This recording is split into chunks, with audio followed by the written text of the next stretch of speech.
From the Cronkite studios in downtown Phoenix, this is Cronkite News. Arizona is in the political spotlight tonight, a preview of tonight's rally held by Republican vice presidential candidate Mike Pence. And protesters plan to block the Mill Avenue Bridge on Monday. Why Reverend Jarrett Maupin coordinated this event. Plus, when peaceful protests go violent, why North Carolina Governor Pat McCrory has declared a state of emergency.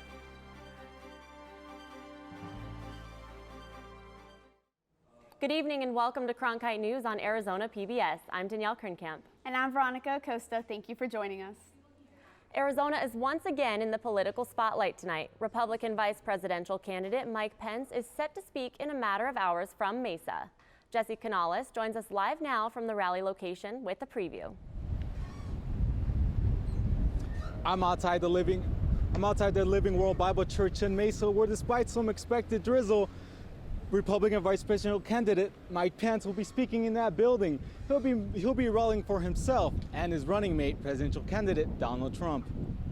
According to the Arizona Republic Morrison Institute and Cronkite News poll taken in late August, Republican presidential nominee Donald Trump has a narrow lead over Democrat Hillary Clinton. It's a surprising feat, considering Arizona is typically a red state. But Arizona Republicans do not seem concerned. They say they're getting positive reactions with independent voters they've spoken to. We're finding that Mr. Trump has overwhelming support by independent, female, high propensity voters right now in our state. Democrats believe the multiple Trump-Pence campaign events means Democrats are making up some ground. I think they're a little worried. They're running a little scared. They want to, really solidify their support here in Arizona. And what should we expect to hear tonight from the vice presidential candidate? Recently happened in New York and some other states. With the violence that's happening, people want security. So you're going to hear a lot about national security today, and I think that will dovetail into immigration as well. Democrats say Trump's insistence on building the wall continues to be a reason to vote for Hillary Clinton. Donald Trump has started his presidential candidacy, insulting the Latino community. Now we'll have full coverage of tonight's event on our website, cronkitenews.azpbs.org. Live from Mesa, Jessica Canales, Cronkite News. Protesters plan to block Mill Avenue Bridge on Monday. Reverend Jarrett Maupin is heading up the event, calling it Blockade on the Bridge, Moral Monday Action. He wants to spotlight the death of 2 African Americans who were shot by local police since 2014. We chose the Mill Avenue Bridge because it's the gateway to Tempe. It's the front door to the city. The protest is expected to take place from 9 a.m. until noon. He says Tempe police are aware of his plans and will direct traffic around them. Maupin wants everyone to be safe and have their voices heard. Maupin is speaking out on the resignation of 3 Phoenix police officers accused of forcing a 19-year-old man to eat marijuana found in his vehicle during a traffic stop. Phoenix Police Chief Joseph Yonner says his department is conducting criminal and internal investigations of the incident that happened on September 13th. Yonner called the allegations disturbing and upsetting and said the department has a strong history of holding officers accountable for their actions. North Carolina Governor Pat McCrory has declared a state of emergency following the violent protests in Charlotte that were sparked in response to the fatal shooting of Keith Scott earlier this week. Charlotte's Police Chief Kerr Putney and Mayor Jennifer Roberts spoke this morning, asking the city for peace. I'm asking for the community to have peaceful protests. Our governor allowed for us to declare a state of emergency. The reason I sought that status is quite clear. I wanted to protect the property, and I wanted to protect our people. The National Guard has been deployed after what started as peaceful protests turned violent. Today, the Charlotte police chief said the body camera and dash cam video of the deadly police shooting should not be released to the public while the investigation continues. Republican presidential nominee Donald Trump mentioned the violent protests in Charlotte this morning at an energy conference in Pittsburgh and what the sight of them are doing to the country's image to the world. Others are witnessing the chaos and the violence firsthand. Our country looks bad to the world, especially when we are supposed to be the world's leader. How can we lead when we can't even control our own city? Trump also said that the country desperately needs unity and that a national crime agenda will help keep cities safe by appointing the best prosecutors, investigators, and law enforcement. And in Florida yesterday, Democratic presidential nominee Hillary Clinton spoke about equality for everyone. She told the crowd that in this country, no one is worthless and no one is less than. We believe everyone is created equal. We all believe love trumps hate. Clinton also spoke up about the protests in Charlotte and noted that respecting the police is important in keeping communities safe. The campaign to regulate marijuana like alcohol held an event this morning to showcase how they believe passing Proposition 205 would help fund education in Arizona.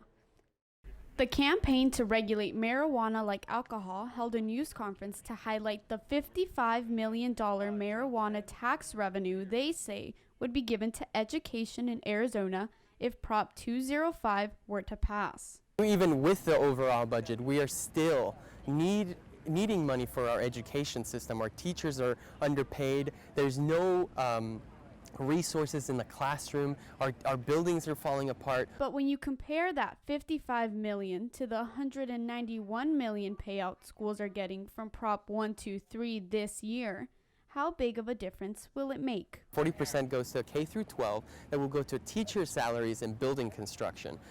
That right there is helping our K through 12 system. We also have 40% of it going to all-day kindergarten, helping Arizona families that need that service get that service. Also, 20% is to educate our youth about marijuana, tobacco, and alcohol. The education benefits of legalizing recreational marijuana were debated Tuesday when officials from Colorado spoke at an event against passing Prop 205. The support is declining, and as more people find out about the negatives, as more people, for example, if you talk to people with kids in schools, their support is much, much less than if you talk to people without kids. In the Colorado Springs, where John Suthers is mayor, recreational marijuana stores are banned. But the Yes on 205 campaign is hoping to sway voters with these new ads, starring mothers and a school teacher who all support the legalization of recreational marijuana in order to further education in Arizona. Colorado's marijuana tax revenue was $40 million per year as promised, while Arizona's would be $55 million per year if Prop 205 is passed come November. As Washington lawmakers wrestle over funding for opioid and prescription drug abuse, one program that helps veterans with substance abuse problems is already getting high marks from advocates. Reporter Dylan Eddy is live in our Washington bureau with the details. 2.5 million Americans have served in Iraq and Afghanistan, and many more than once. But for some, returning home is the biggest part of their battle. Within 72 hours, I was back in Philadelphia, and 4 days later, I was arrested for aggravated assault. Timothy Wynn, a combat Marine who served honorably during the invasion of Iraq, found himself spiraling out of control. You know, I used drugs and alcohol to cope with, what I now know as PTSD. Wynn was arrested 7 times, but instead of being sent to prison, he entered into the Veterans Treatment Court system, which he says saved his life. All of a sudden, you're kind of focused on a mission again. That's what we're used to. And, that mission, of course, is recovery. What exactly is a Veterans Treatment Court? A video provided by Justice for Vets explains. These veterans-only courtrooms offer treatment, accountability, and structure, while connecting them to benefits they have earned. If there is no Veterans Treatment Court available, they may end up in jail, separated from family, without treatment, and stuck in a cycle from which they may never recover. These treatment courts grow out of similar diversion courts for mental illness and drug addiction. Judge Robert Russell explained an encounter that he had with a Vietnam vet in these similar courts, which led him to create the first veteran treatment court in Buffalo back in 2008. He was standing erect. His feet was, his stance was slightly parted. His hands was behind his back. And he looked me direct in the eyes and said, "Judge, I'm going to try harder." Today, there are 436 treatment courts nationwide. 9 of those are located in Arizona, and more are likely to come. Kingman Municipal Court Judge Jeffrey Singer said this in regards to the establishment of treatment courts. I just think they're wonderful because it gives veterans who serve their country a second chance. They're in a lot better place in life when they graduate the program than when they first entered into the program. The Kingman Veterans Treatment Court is the latest in Arizona, opening its doors last December. And it also had its first graduate from the program just last week. Reporting live from Washington, I'm Dylan Eddy, Cronkite News. Some people worry that an increase in immigrants in the U.S. will decrease work hours and wages. Today, experts are weighing in. Coming up on Cronkite News, a new study shows how immigration is really affecting the workforce in the country. Plus, Navajo tribal members and Republican lawmakers speak out against a plan to make a southern Utah site a national monument. I think I finally found my hallelujah. I've been waiting for this moment all my life now. All my dreams are coming true, yeah. I've been waiting for this moment. It's good to be alive right about now.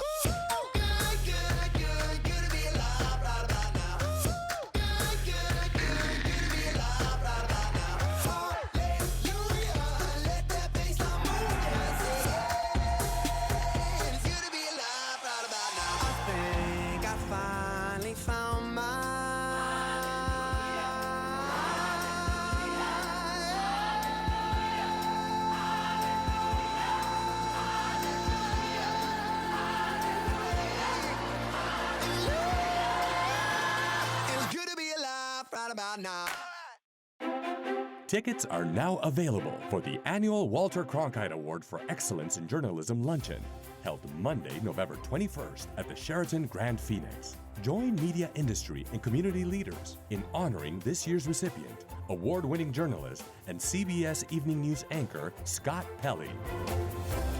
The annual Walter Cronkite Award for Excellence in Journalism Luncheon. cronkite.asu.edu/luncheon.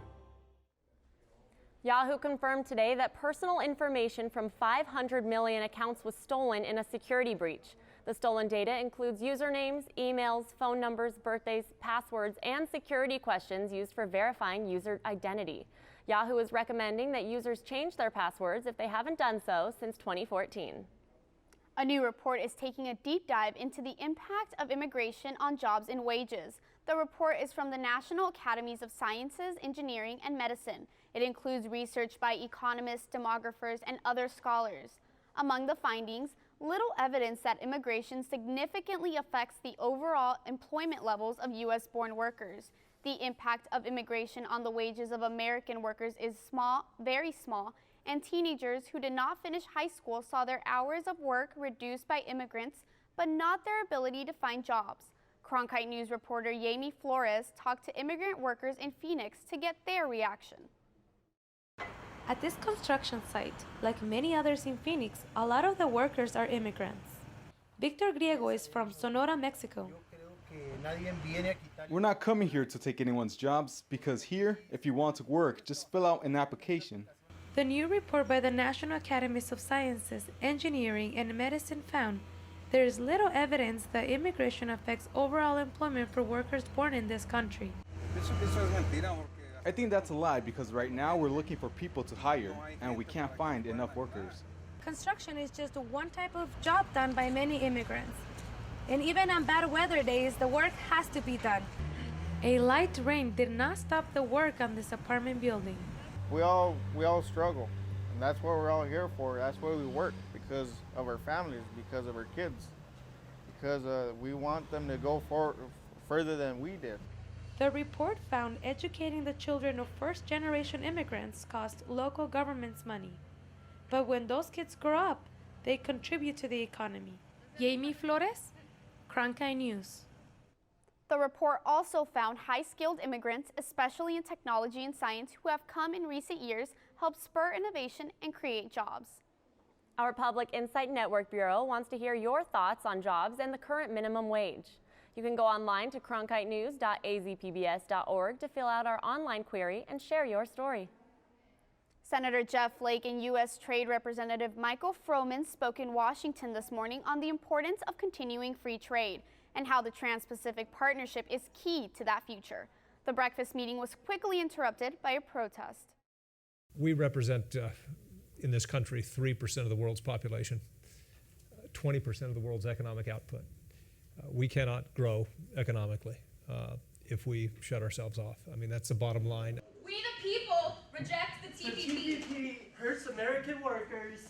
The TPP jeopardizes our food safety.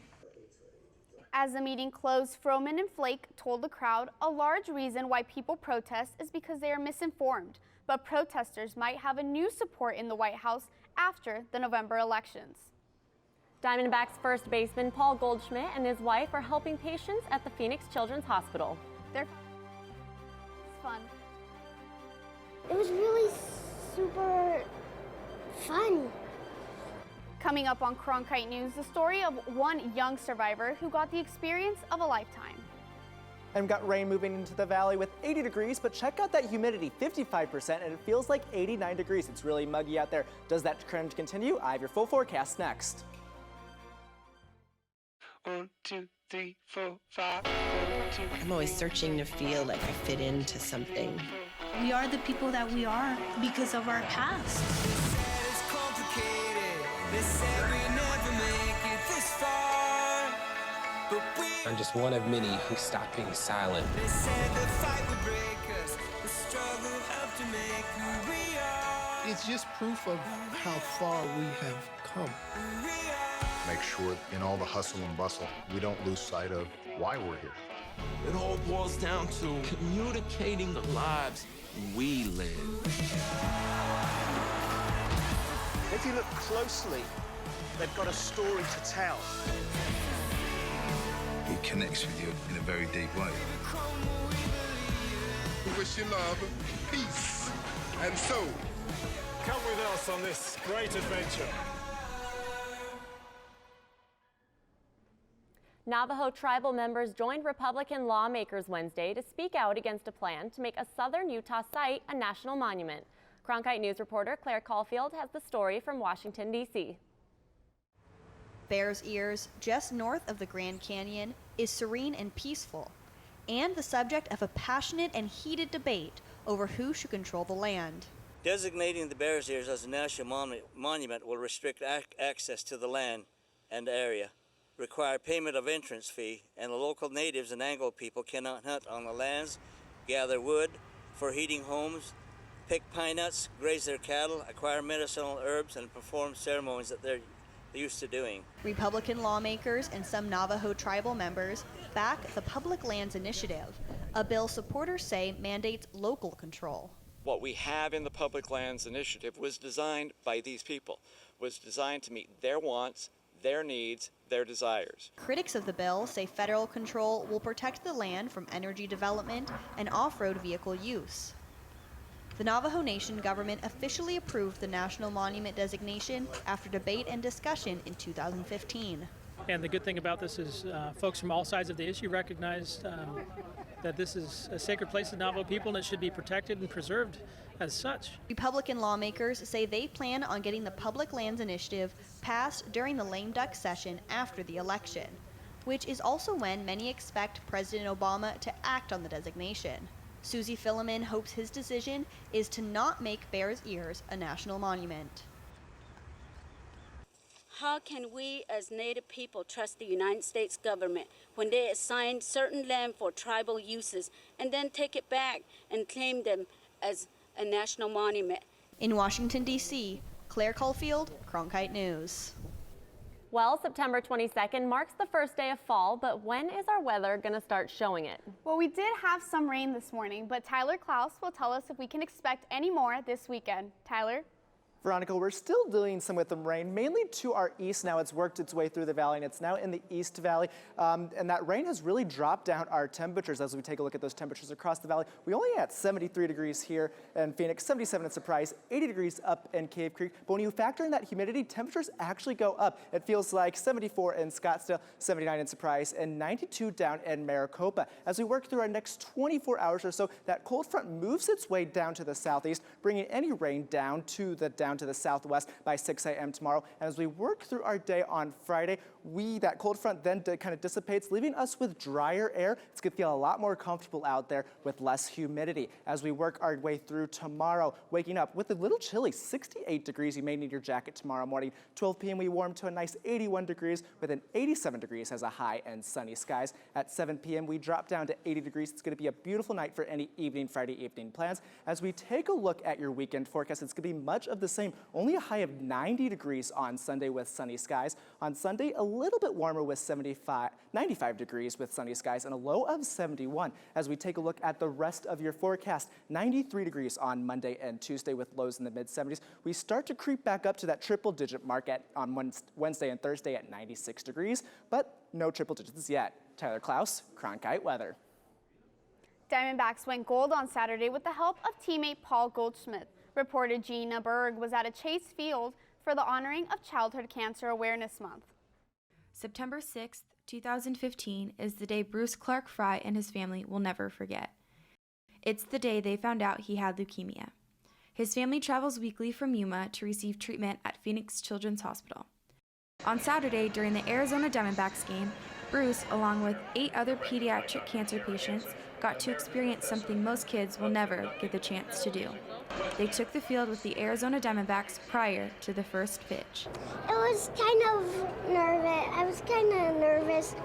The game experience was part of the efforts of Goldie's Fund for Kids, a foundation that directly helps families with children who have cancer. Diamondbacks first baseman Paul Goldschmidt and his wife Amy started Goldie's Fund for Kids to raise money for Phoenix Children's Hospital and raise awareness for childhood cancer. Any money we raise or anything like that is just go directly to the patients and to the kids. Hopefully be setting a good example and inspiring other people to do the same. Before the game, the Diamondbacks presented PCH with a check for $250,000. I really appreciate that because without the help, I don't know how I would have been able to do what we've accomplished so far. Because I mean, it costs a lot. The families enjoyed being able to get out of the hospital and enjoy a baseball game. It was really super fun. Goldie's Fund for Kids will host a bowling event in support of Phoenix Children's Hospital Center for Cancer and Blood Disorders November 10th. In Phoenix, I'm Gina Berg, Cronkite News. Ever thought about going to school to make guitars? It's possible thanks to a trade school in Phoenix. Coming up on Cronkite News, how these graduates are becoming some of the top guitar makers in the world. The confidence to lead our country. This isn't reality television. I feel like Hamilton reached out from history and wouldn't let me go until I told his story. I make no apology for my actions. I would do the same again. How have we come so far and yet have so far to go? Right there, coming up.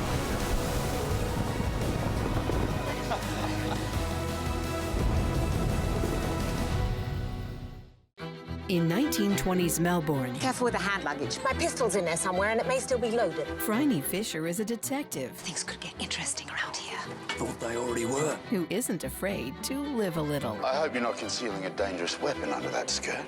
I'm concealing a lot of things. Why do you think you could just run off on your own? Because I'm carrying a gun. The irresistible series, Miss Fisher's Murder Mysteries. Saturday night at 10 on Arizona PBS. Lutherie describes the art of lute making and is the predecessor to guitars. Cronkite News reporter Natalie Tarangoli visited a trade school in Phoenix that is giving people an opportunity to fulfill their guitar making dreams. Just decades and decades and decades of knowledge to tap into. James Choi heard about the Roberto Venn School of Lutherie in Phoenix about 10 years ago. After 4 career changes, he moved to Phoenix from New Jersey to fulfill his dream. Looking into jumping to another company or doing something else, and came across an old student from here.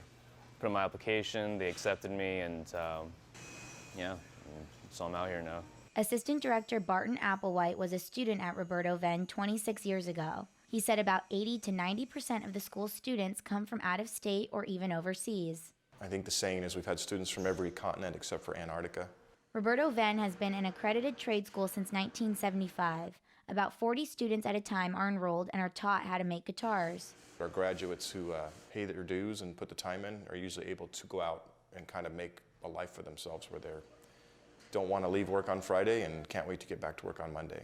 Students spend at least 10 hours a day, 5 days a week, crafting their guitars. Tuition runs about $14,000, including instrument material and tools. Students at the Roberto Venn School of Luthery have been working on their guitars since August 22nd. As you can see here, they're still fairly in the beginning stages. They're not quite at the halfway point, but after this 5-month program, they'll have completed 1 acoustic guitar and 1 electric guitar.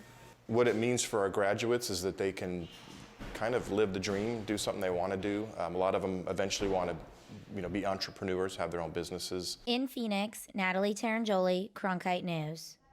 Cronkite News is proud to be the news division of Arizona PBS. Here's what's coming up on Arizona Horizon and PBS NewsHour.